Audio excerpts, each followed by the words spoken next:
오늘 본문은 이제 열왕기하가 끝나기 전에 한 차례 이스라엘 국가에 대하여서 전체적으로 어떤 죄 때문에 이렇게 망하게 되었고 큰 문제가 생기게 되었는지를 전반적인 설명을 하고 있습니다. 이스라엘의 죄는 오늘 본문을 정리해 보자면은 한 가지 죄로 정리되어질 수 있습니다. 그것은 바로 7절입니다. 7절. 이 일은 이스라엘 자손이 자기를 애굽 땅에서 인도하여 내사 애굽 왕 바로의 손에서 벗어나게 하신 그 하나님 여호와께 죄를 범하고 또 다른 신들을 경외하며. 여기 안에서 모든 문제와 또 저주와 고통의 출발이 있습니다. 그것은 뭐냐면 이 본문 안에 이스라엘과 하나님 간에 특별한 언약 관계가 있다는 것이죠. 이스라엘 백성들은 단순히 어떤 백성이 아니었습니다. 그냥 창조된 어떤 백성 정도가 아니라 하나님이 선택하시고 그들을 애굽 땅에서 구원해 내시면서 어떤 연결 관계, 아주 중요한 관계가 맺어진 백성이 바로 이스라엘 백성이었던 것이죠.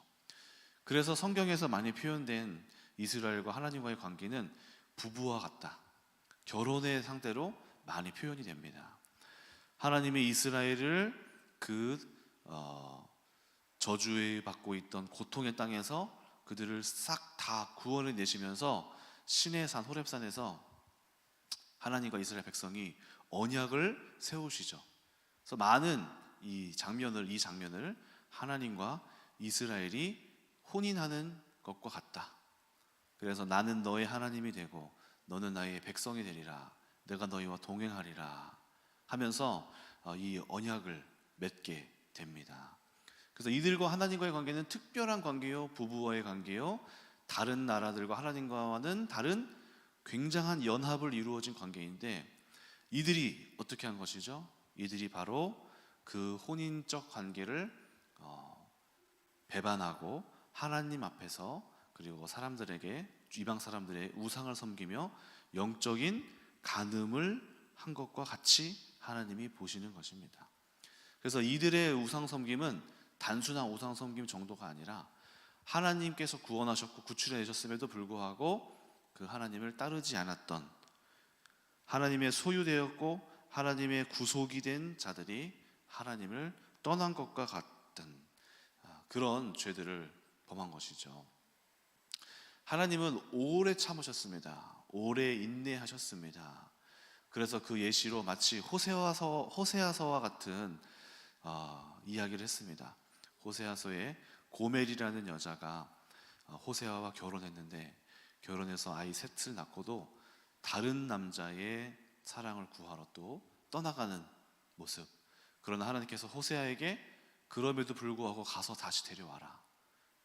하나님, 제가 왜 이렇게 해야 됩니까?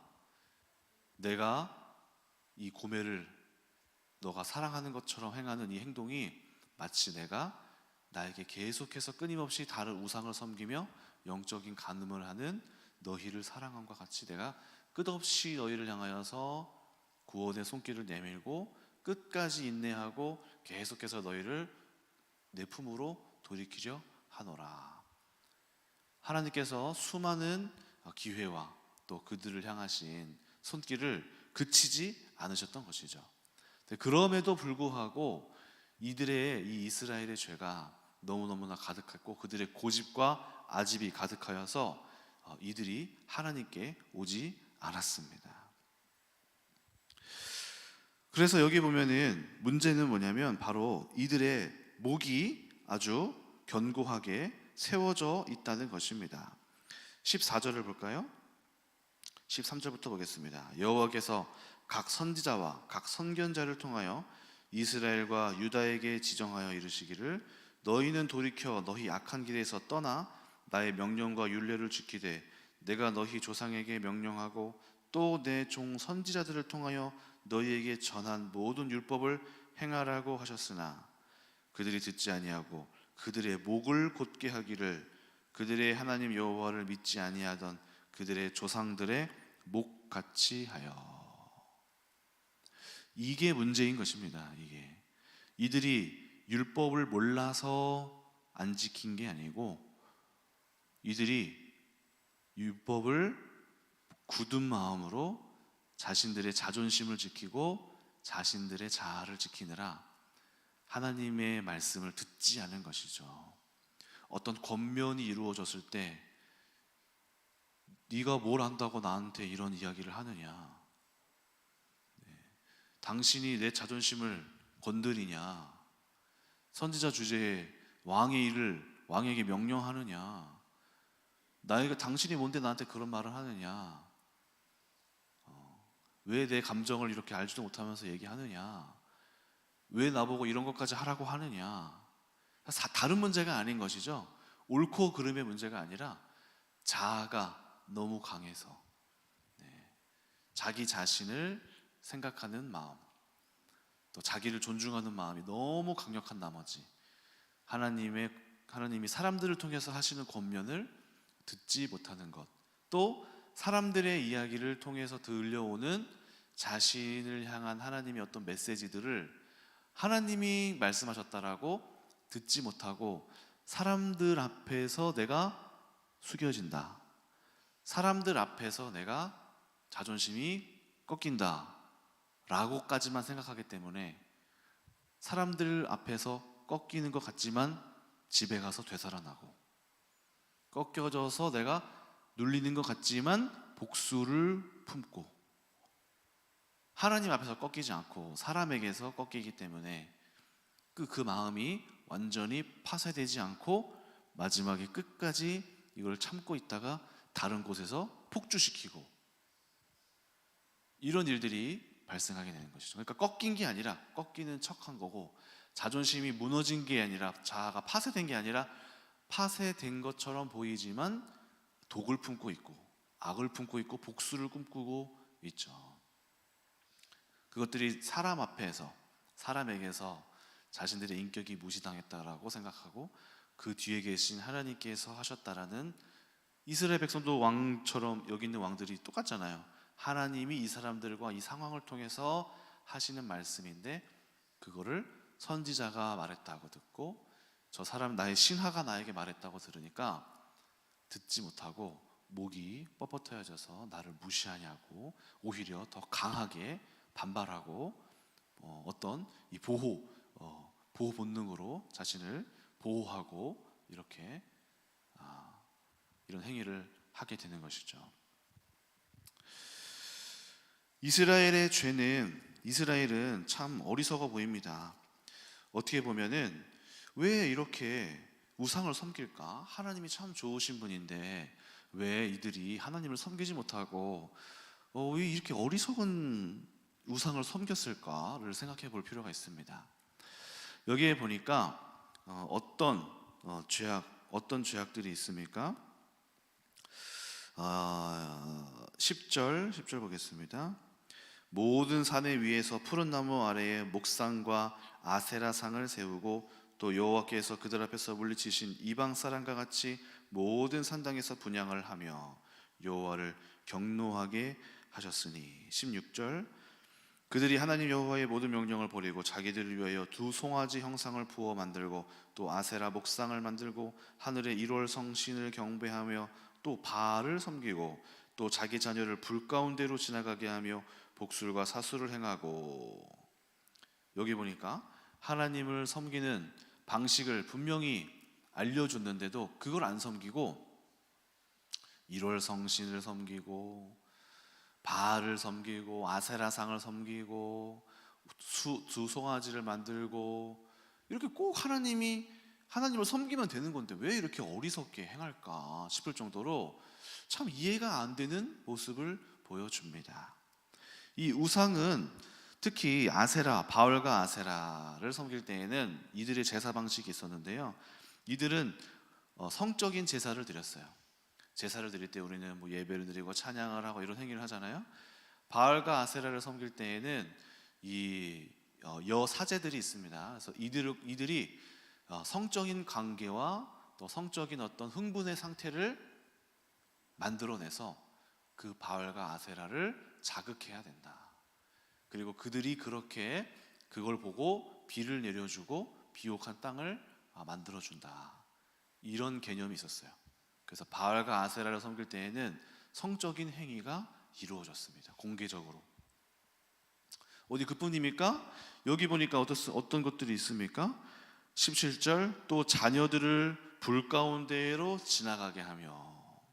이것이 무엇이냐면 자녀를 불태워 발치는 행위예요.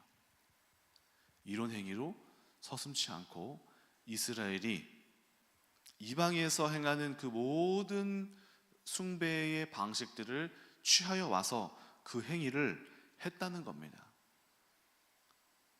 이게 좀 아이러니한 행동이죠. 어떻게 이렇게 할까? 그런데 가만히 보면은 이들이 왜 이렇게 하나님을 섬기지 않고 우상을 데리고 와서 그거를 꼭 해야만 했을까? 왜 그랬을까요? 왜 그러냐면은 하나님께서 이들이 원하는 요구대로 해주지 않았기 때문에 그래요. 하나님은 하나님의 뜻대로 자신의 일을 행하려 하시는데 이들은 그런 거 필요 없고 지금 나에게 원하는 이것을 얻어내야만 했고 소유해야만 했고 이방 땅에서 보여지는 풍성한 것들, 좋아 보이는 것들, 화려해 보이는 것들을 소유하고 싶었고 자기들이 그것을 부러워했기 때문에 이들이 그 신들에게 나아가서 그것들을 강력하게 달라고 눈에 보이는 것들을 보면서 화려해 보이는 것들, 자신이 보기에 하나님은 통제하시고 하나님은 우리를 경건하게 만들어 가시고 우리의 자아를 자꾸 죽이게 만드시고 또 손해보게 하시고 정직하게 하시고 인내하게 하시고 고통의 순간을 지나가게 하시고 이렇게 하니까 이들의 본성이, 죄적인 본성이 그것들을 거부하고 싫어하는 거예요. 하나님의 율법을 지키기 힘든 거예요. 그래서 이들은 자신의 쾌락을 만족시켜줄 그 대상을 찾아간 겁니다. 그래서 오늘날 목사님 우리는 우상을 섬기지 않아요. 10계명의 제일 되는 계명이 너희는 여호와 하나님 외에 다른 신을 섬기지 말라. 이거는 저희랑 좀 상관이 없는 것 같습니다. 이렇게 말을 하는데 사실 이들의 이 이스라엘 백성이 섬긴 것은 우상이 아니라 자기 자신인 거예요. 자기 자신의 자아와 욕구와 자기 자신의 목적을 이루기 위해 우상을 수단 삼았을 뿐이지 결국에는 자기 자신을 섬긴 거라는 것이죠.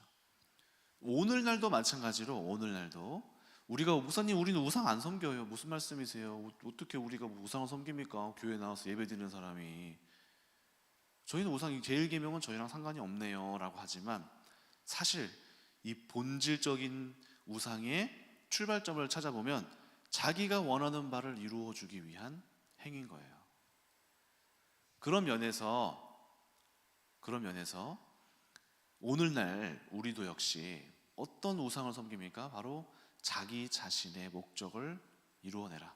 나를 존중하고 내가 원하는 바를 이루어내라. 이것이 우리 안에서 계속해서 끊임없이 우리 내면에서 우리를 향하여서 그것을 행하라. 그 원하는 것을 취하라. 그 욕구를 참지 말아라. 그대로 자극받는 대로 행하라. 육신의 소욕대로 말하라. 억울한 일 있으면 전화해서 고통을 호소하고 오해를 막 변명해라. 분노 있으면 다 표현해라. 누군가에 대해서 이야기를 퍼뜨려라. 그래야 속 시원하지 않느냐. 하고 싶은 대로 해라. 너의 그 자라온 그 모습 그대로 행해라. 기분 나쁘면 그대로 다 표현해라. 이 본성에 대한 끊임없는 존중을 계속해서 자극하는 것이죠. 사단이 아담에게 와서 행한 것도 무엇입니까? 하나님이 너를 향하여서 행하는 이 모든 것들이 선악과를 한번 다시 생각해봐라. 너를 지금 무시하고 있는 행위다. 이걸 먹으면 하나님하고 같아지니까 이렇게 한 거다. 결국에는 자기 자아 아담을 굉장히 높이 승격시켜서 너를 무시했다. 가만히 있을 거냐? 어떻게 할 거냐? 폭파시켜버려. 다 터트려버려. 이렇게 자아를 추구하게 만드는 것이죠. 그래서 하나님의 방법은 우리의 안에 있는 이 모든 자기를 존중하려고 하는 그 우상들을 하나님이 꺾으시는 방법, 바로 무엇입니까? 이제 이스라엘의 역사를 통하여서 이들에게 율법을 주고 옳은 것을 주고 알려주어도 알지 못하고 깨닫지 못하니까 하나님께서 우리에게 주신 구원의 방법이 바뀌었습니다. 무엇이죠?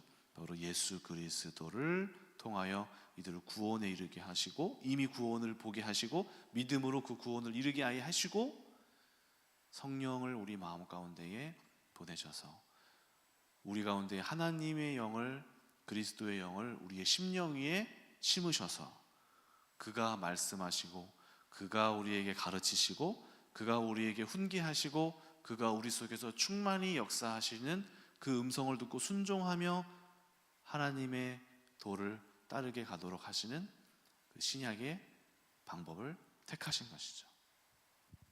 로마서 8장을 한번 보도록 하겠습니다. 로마서 8장.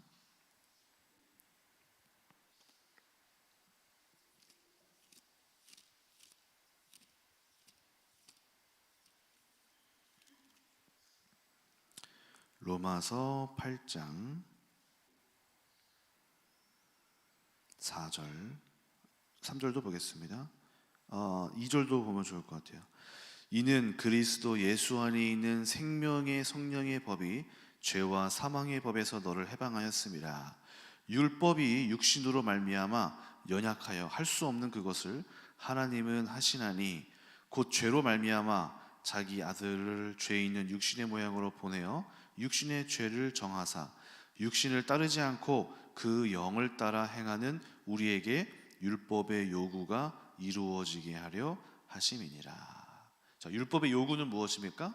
하나님께서 이스라엘 백성에게 주셨던 그 십계명을 따르면 너희가 나의 백성이 되고 내가 너희와 늘 수만 대를 함께 동행하리라. 너희가 이 율법을 잘 따라오기를 바란다. 그 율법들을 지켜 행하라. 그런데 그 율법의 요구가 이루어지지 않았습니다. 그런데 이제 하나님께서 택하신 방법이 무엇이죠? 너희들 마음속에 있는 그 하나님의 영을 따르는 그 방식을 택하시게 된 거예요. 그게 바로 4절에 육신을 따르지 않고 그 영을 따라 행하는 우리에게, 그 영을 따르는 행하는 우리에게. 그래서 5절, 육신을 따르는 자는 육신의 일을, 영을 따르는 자는 영의 일을 생각하나니 육신의 생각은 사망이요 영의 생각은 생명과 평안이니라. 9절 보겠습니다.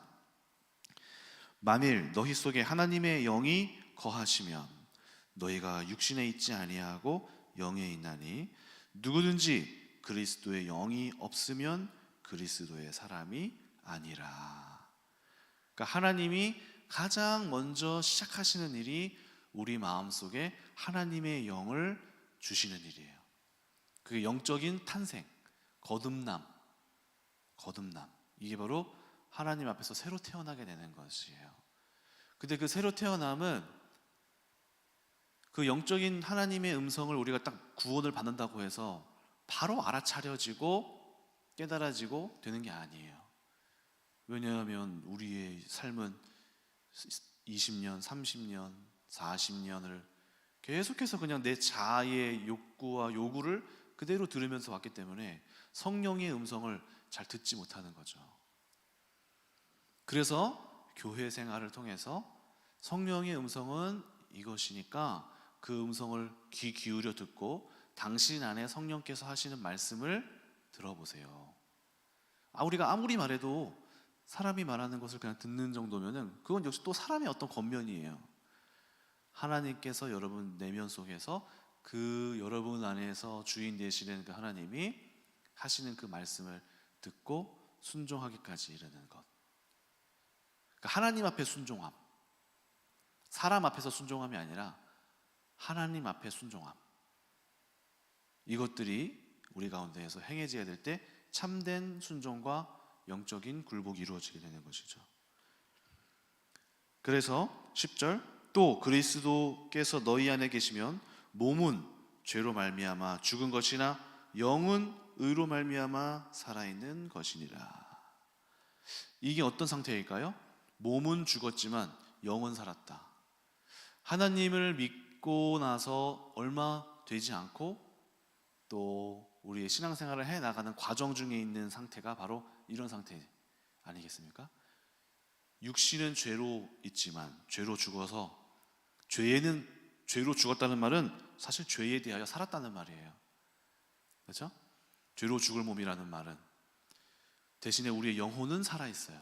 구원받은 사람이. 그러니까 우리가 하나님 앞에서 부활의 몸에 이르기 전까지, 그러니까 우리가 죽고 나서 예수님이 재림하셔서 부활의 몸에 이르기 전까지는 바로 이 상태가 이어지는 거죠.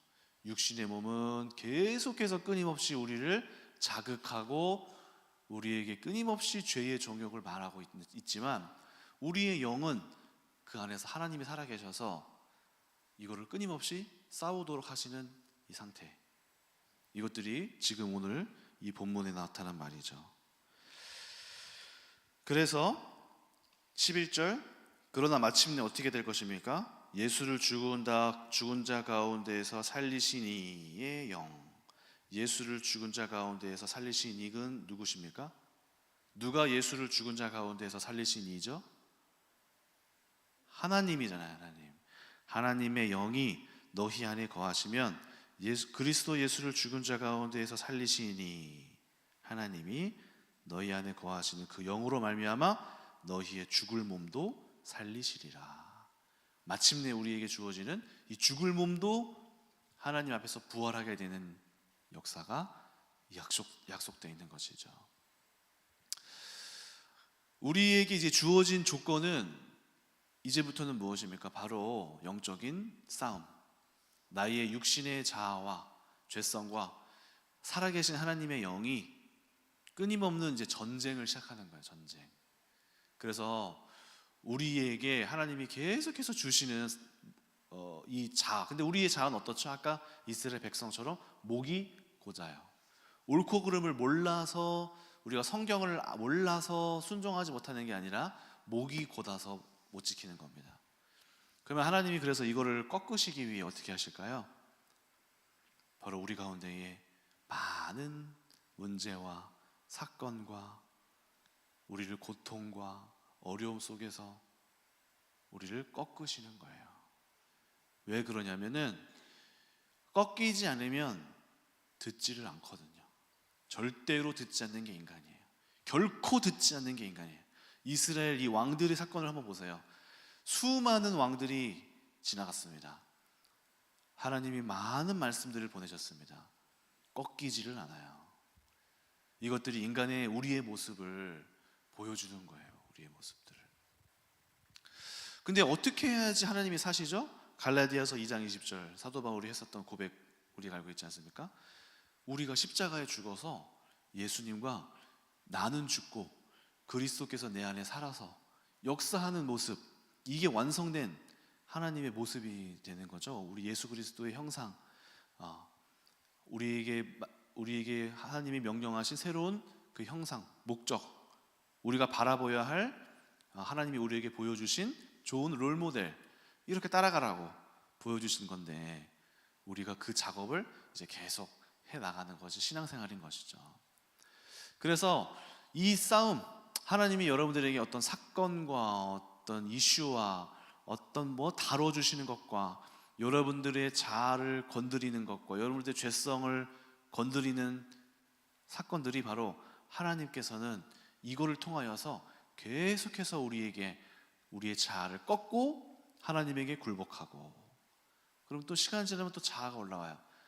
그걸 또 꺾으시고 하나님께 굴복하고, 그러면서 하나님이 우리의 죄성을 하나씩 이렇게 거두어 가서 온전한 사람을 만드시는 것을 하는 거예요. 근데 신앙생활을 오래 했는데도 똑같은 분들이 계십니다. 이런 분들은 같은 죄가, 같은 문제가 반복돼요. 같은 사건과 같은 이슈가 계속 반복돼요. 왜냐하면 다음 단계가 이렇게 넘어가야 되는데 이거를 못 넘고 계속 하나님 앞에서 꺾이지 않으니까 그 제자리에 있는 거예요. 다음을 가야 되는데, 다음 문제를 해결하고 계속 그리스도의 형상을 만들어 가서 가야 되는데 이 문제가 자신 앞에서 꺾이지 않으니까 못 가고 계속 정체되는 거예요. 시간만 계속 흐르고 세월은 계속 흐르는데 그 제자리에 머물러서 여전히 그 상태. 10년이 지나고 20년이 지나도 여전히 그 상태인 거죠. 얼마나 목이 곧길래 그 상태가 계속해서 유지되는 걸까요? 그래서 우리 가운데 필요한 것은 바로 하나님께서 우리를 낮추실 때에 우리가 그 안에서 숙여지고 꺾여지고, 교회 안에서 많은 사역자들이 권면을 할 때 그것에 대해서 우리가 사람이 하는 말이 아니라 하나님이 하시는 말씀으로 들을 수 있는 감각, 이런 것들이 우리 가운데 필요할 것입니다. 그래서 그렇게 하나님의 말씀을 이제 수용하게 되잖아요. 놀라운 변화들이 생깁니다.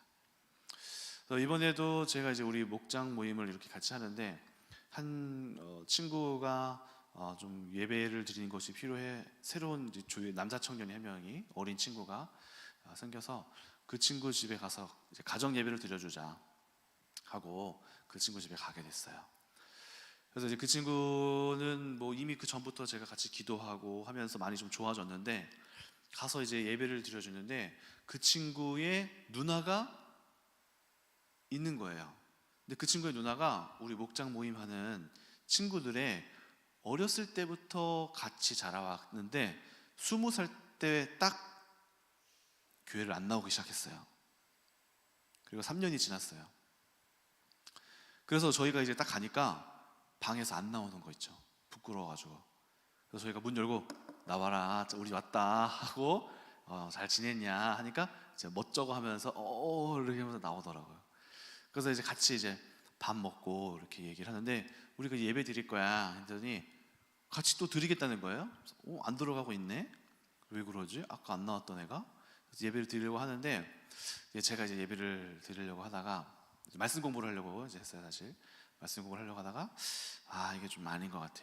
그래서 오랜만에 온 친구를 위해서 저 친구가 뭔가 궁금해하고 또 뭔가가 이렇게 전달되면 좋겠다 해서 포커스를 그 친구한테 맞추고, 원래는 그 친구가 아니었어요. 그 친구 동생인데 포커스를 그냥 그 친구한테 맞추고 우리가 좀 나눔을 해보자. 우리가 하나님을 왜 믿는지에 대해서, 어떻게 믿게 되었는지에 대해서 같이 나눠보자. 이렇게 나눔을 같이 했어요. 그래서 제 얘기도 이렇게 싹 해주고, 또 우리 뭐 예린 얘기 싹 해주고, 하정이 얘기 싹 해주고, 또 지연이 얘기 이렇게 싹 해주고 나눔을 이렇게 싹 했어요. 그랬더니 이 친구가 자기 어렸을 때부터 20살까지 우리 교회에 있었거든요. 교회에서 자라다가 한 3년인가 못 본 사이에, 사실은 그 얘기 딱 듣더니 하는 말이 뭐냐면, 자기가 이 뭐 지연이나 예린이나 하정이나 얘네들이 뭔가 변했다는 소식을 친구들 건너로 전해 듣고 있었대요. 근데 오늘 온다고 해서 사실 숨었지만 또 나오라고 해서 나올 때 어떤 마음이 있었냐면, 진짜 변했나? 진짜 애들이 좋아졌나? 이거를 확인하고 싶어서 다시 방에 안 들어갔대요. 근데 얘기를 이렇게 싹 나눠보니까 진짜 뭔가 달라졌다는 거예요. 근데 자기가 하는 말이 뭐냐면, 자기는 너희들은 이제 교회를 갔고 나는 교회를 안 다니고 별로 불필요하다고 생각해서 있었는데, 나는 그대로인데 너희들은 많이 변했구나. 나는 그대로인데 너희들은 정말 뭔가 더 좋아지게 변했구나. 제가 계속 물었거든요. 이 변한 모습이 어때 보여? 변한 모습이 네가 보기에는 별로게 안 좋게 변했니? 아니면 좋아지게 변했니? 좋아지게 변했다는 거예요. 뭔가 좋은 모습들이 엄청 많다는 거예요. 옛날에 자기가 알던 그 모습이 아니라는 거예요. 그러니까 하나님이 우리에게 주시는 축복이 바로 이런 것입니다. 한 사람의 인격과 성품과 그 사람 자체를 온전하고 예수님을 닮은 모습으로 끊임없이 바꿔가고 만들어 가시는 거. 감사하게도 이 친구들 제가 막 계속 혼내고 이제 제가 뭐라 하고 정말로 이게 직설적인 얘기들을 많이 했거든요. 감사하게도 이 친구들이 잘 받았어요. 그리고 그거를 제가 하는 말로 받지 않고 하나님께서 해주시는 말로 잘 들었어요. 감사하게도. 그러니까 저랑 제가 세게 말해도 저랑 안 매이더라고요, 이 친구들이. 하나님께서 허락하시는 말로 들으니까 이 친구들이 그걸 받더라는 거죠. 또 얼마나 많은 사건들이 있었는지 몰라요. 막 정말 이들이 엉망진창의 모습들이 막 드러나고 막 여러 가지 사건들이 많으면은 그때마다 사방에서 또 말씀해 주시고, 저만 말한 게 아니죠. 사방에서 가르치시고 알려해 주시고 안내해 주시고, 감사하게도 이런 것들을 수용하니까 이렇게 좋은 모습들이 변화되어지고, 자기들 안에 있었던 악한 모습들을 계속해서 이제 털어내고 자아를 죽이는 모습들이 있으니까 하나님의 형상들이 만들어져 가는 것들을 보게 됩니다. 말씀을 정리합니다. 오늘 이 이스라엘 백성이 여전히 그 목이 굳은 상태로 하나님의 말씀을 듣지 못했기 때문에 자기가 우상이 되어서 자기의 그 자존심, 자기의 자아, 사실 우리가 어렸을 때는 이런 말들이 잘 들어가는데요, 시간이 지나면서 우리가 어른이 되니까 어떤 교훈과 가르침을 받기가 사실 어려운 게 맞는 것 같아요. 듣기가 사실 쉽지 않죠. 우리가 나이도 있고 또 저보다 또 많은 분들이 계시니까. 그런 말들을 들을 때 우리가 사실 듣기가 어려운 거예요. 특히 남자들은 더 하죠. 그래도 여성분들은 듣고 이렇게 하시는데, 남자들은 자신들이 가정에서 한 가장이고 사회에서도 직위가 있는데 누군가의 지적을 받는다? 굉장히 자존심이 상하고 그 듣기가 쉽지 않은 거예요.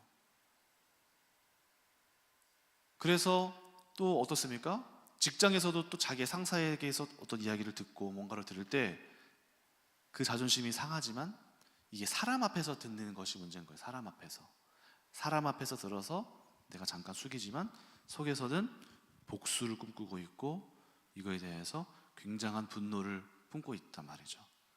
그래서 이것들이 문제는 하나님 앞에서 우리가 이것들 상황을 보고 다름을 받을 수 있어야 된다. 오늘 우리에게 주시는 하나님의 말씀도 지금 하나님이 많은 사람들을 통하여서, 삶의 문제를 통하여서 우리를 가르치시는데, 오늘 그 말씀들이 우리의 이 알량한 자아를 파괴하고 예수님의 형상을 집어넣으신 하나님의 작업인 줄로 우리가 믿고, 그 작업 안에서 여러분들이 숙이시고 굽히시고 눈물을 흘리시고 자아를 파쇄하실 때 하나님께서 그 안에서 강력히 임하셔서 여러분들의 마음 가운데 하나님의 영으로 통치하시는 역사가 이루어지기를 주님의 이름으로 축원합니다. 기도하겠습니다. 하나님, 오늘 이스라엘 백성의 그 굳은 목과 같이 오늘 혹시 우리의 마음속에 그렇게 너무너무나 강력하게 긴 세월 동안 세워져 있었던 것들이 있다면 이 시간 하나님께서 낱낱이 파헤쳐 주시고 우리의 모든 우상들, 특히 나의 우상들 하나님께서 파쇄해 주시고 꺾어 주시기를 원합니다. 하나님이 세워지시고 하나님이 자정하여 주셔서 우리의 주인이 되어 주시고 성령께서 우리를 계속해서 말씀하시고 통치하여 주시고 우리가 하나님이 원하시는 바, 주님께서 원하시는 그 하나님의 형상대로 지어짐과 만들어짐이 있게 하여 주시옵소서. 감사드리며 예수님의 이름으로 기도드립니다. 아멘.